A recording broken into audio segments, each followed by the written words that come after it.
Hey guys, you're listening to The Glass House hosted by Lifeway. We are Ben and Lindley Mandrell, and we have conversations with leaders who have experienced the stress of ministry and have sensed a spotlight on their personal lives.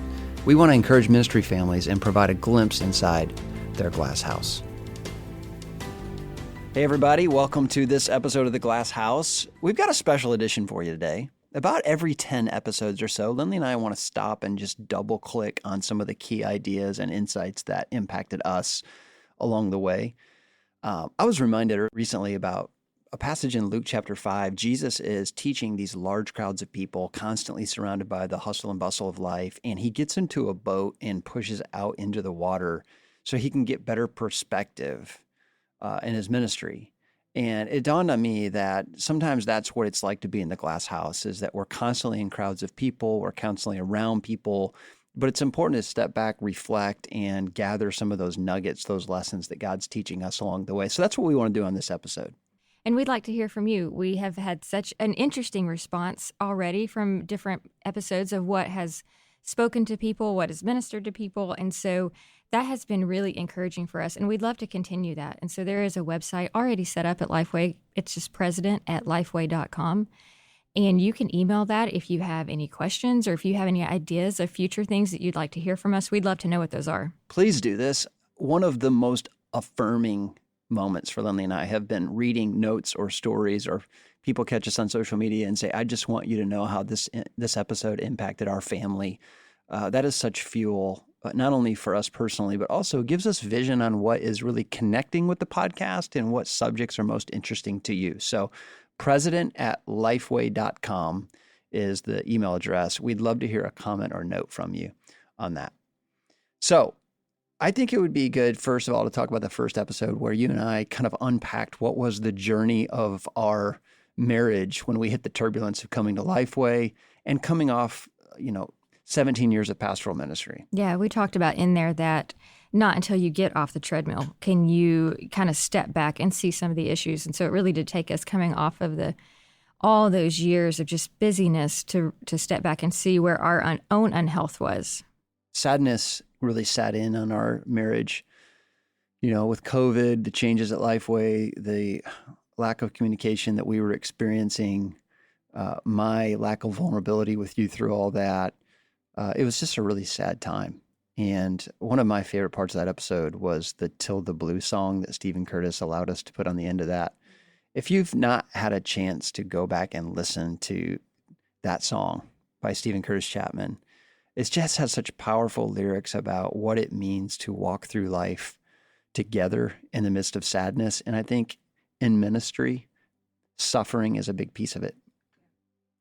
So I think that was a key moment for us. And I hope if you haven't had a chance to go back and listen to episode 1, check that out. We hope that it'll bless you along the way. So the first episode we recorded with another couple was Dean and Chrissy and Sarah. And they really spoke to us about fear and anxiety and just kind of gave a glimpse into the life that pastors do have fear, in decision making. And there are so many decisions that I don't think people understand in pastoral ministry, even beyond, the sermons. But the redecorating the building, the mask, the music, the missions, where you give your missions to, it's just a lot of pressure. And so we had an interesting conversation with them. I thought Dean was really honest and transparent when he talked about just moments of panic and anxiety that he experiences along the way, that sometimes people think pastors are, immune to these kind of reactions. But the story where he literally handed his kid off to his wife and said, I got to go to the ER right now. I was thinking about that the other day. I've been reading through Bob Iger's book, who is a former CEO of Disney. And as he was going through the interview process for Disney, there's a point in the book where he confesses in January 2005, he's at a LA Clippers game with his son, Max. And all of a sudden his chest tightens. He gets short in breath. He hops in the car with his kid and just says, hey, we've got to go right now. I'm not feeling well. And this is what he says. I'm reading his own words. My heart felt like it was getting squeezed by a fist inside my chest. I knew it was foolish to be behind the wheel with my son in the back seat, and I worried that I had just made a terrible mistake. But in that moment, all I could think about was getting home. He finally gets to the doctor, and his doctor says this, you're having a classic anxiety attack, Bob. You've got to get some rest.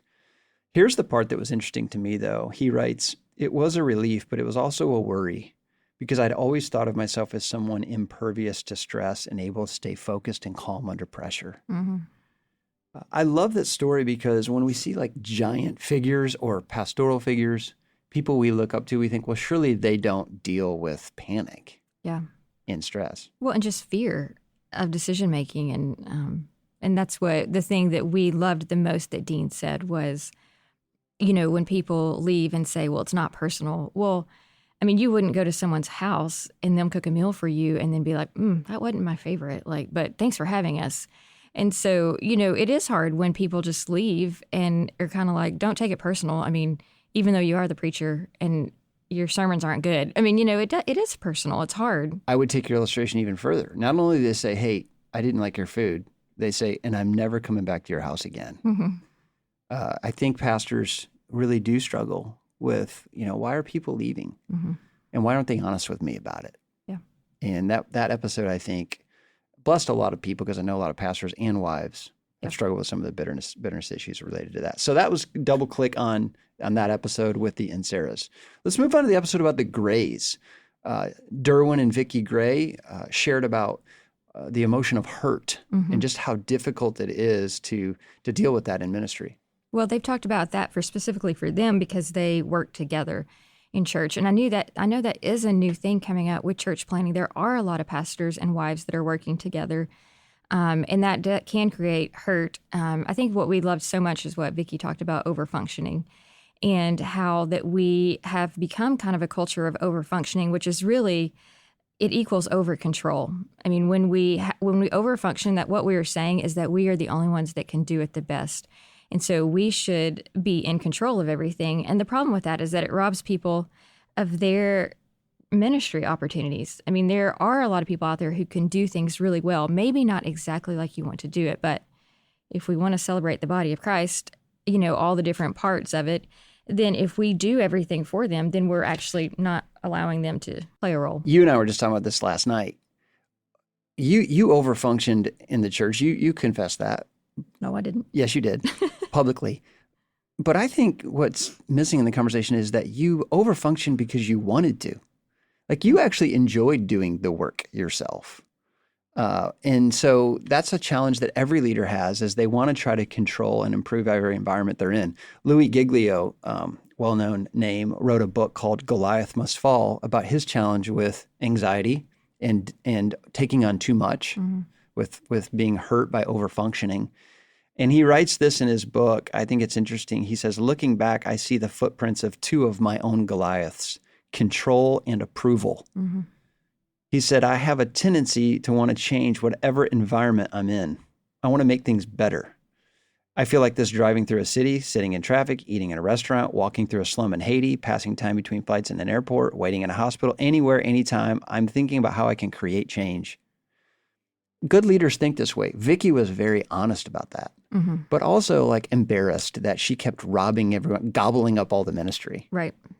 I'd never heard anyone talk about it like that, particularly a woman in the church.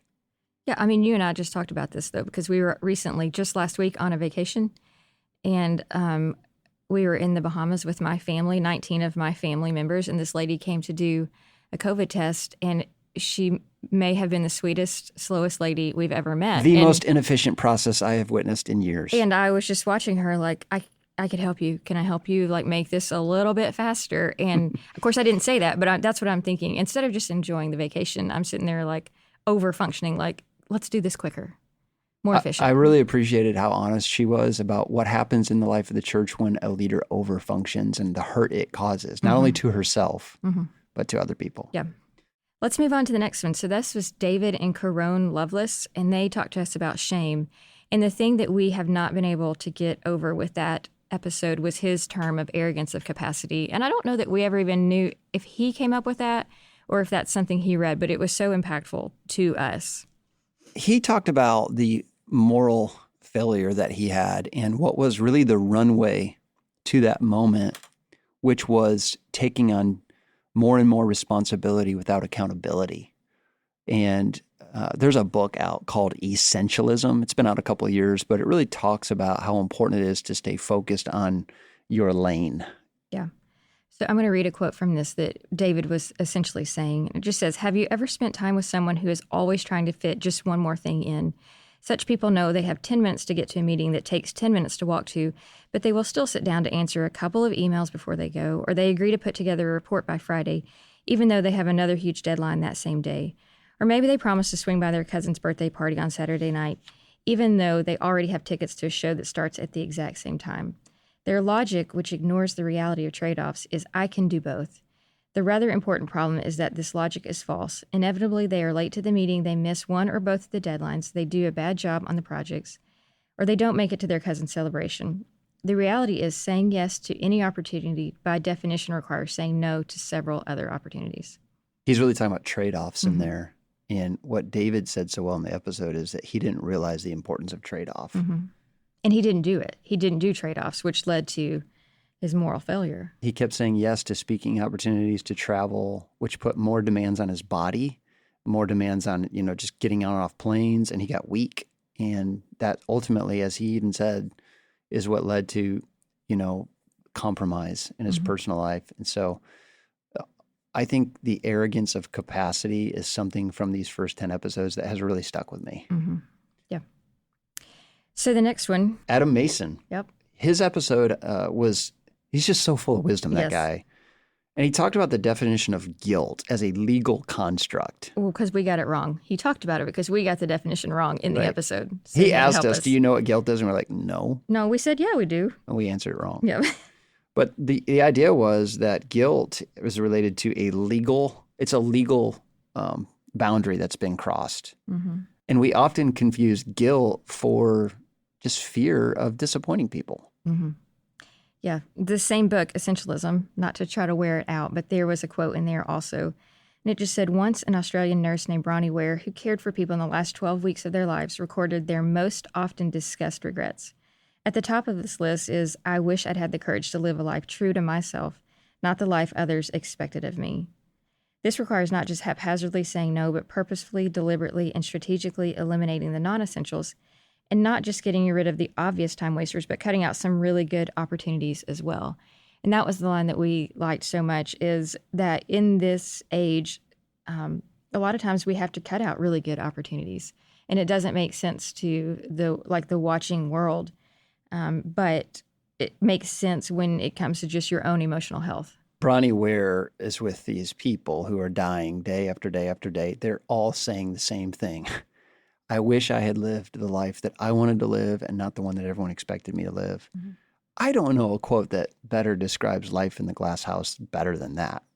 So many ministry families feel like they have to make decisions that please a group of people versus what they feel led to do or called to do or what's best for them. And I thought that episode was really good in distinguishing between what is true guilt versus just fear of disappointing people. Right.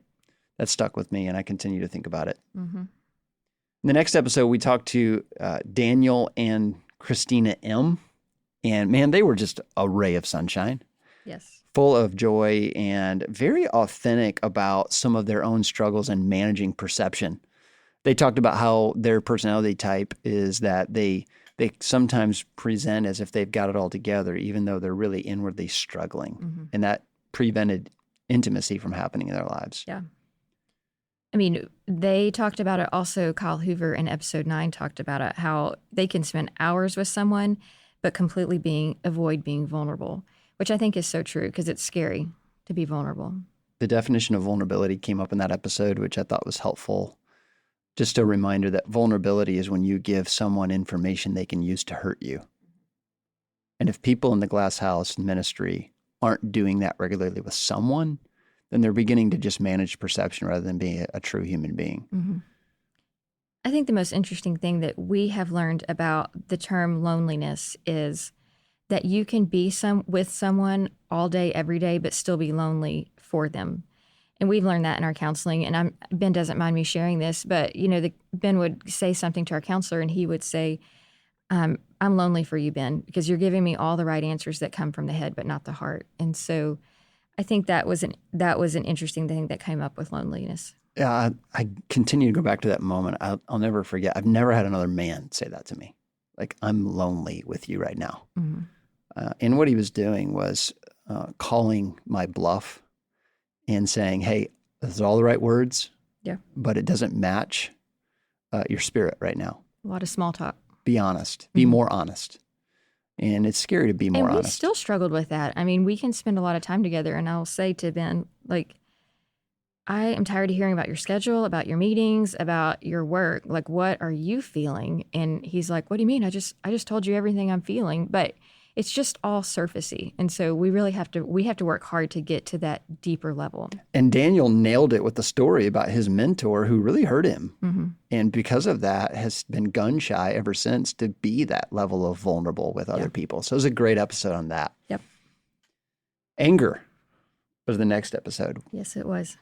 I thought that Matt and Jennifer Carter, the story that she told about how she was loading her kids in the car and this unnamed man comes along, helps her with the task of loading kids in a car. She later tells Matt, I just need you to know that it felt really good to have a man pay attention to me. And she wasn't doing that as a threat or I'm thinking about having an affair or anything like that, but just, it's been a long time, Matt, since I felt that level of concern from you. Yeah. She was angry about it. She was. Yep. We have read a book called Dangerous Calling by Paul Tripp. And he in here is talking about his anger. And it says, what I'm about to share next is both humbling and embarrassing. On one occasion, as Luella was confronting me with yet another instance of my anger, I got on a roll and actually said these deeply humble words. 95% of the women in our church would love to be married to a man like me. How's that for humility? Luella very quickly informed me that she was in the 5%.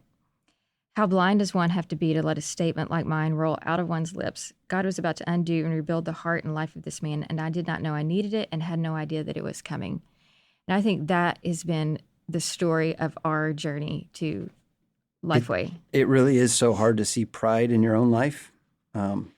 When we get into conflict and there's anger involved, it's been hard for me to admit I'm angry.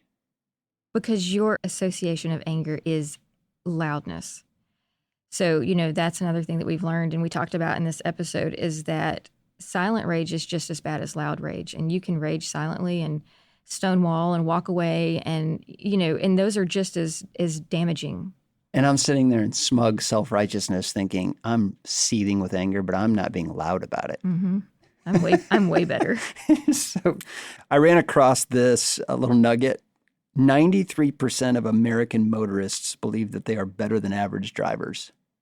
You're in the 7. In 2007 Business Week poll, 90% of managers surveyed believe that their performance in the workplace was in the top 10%.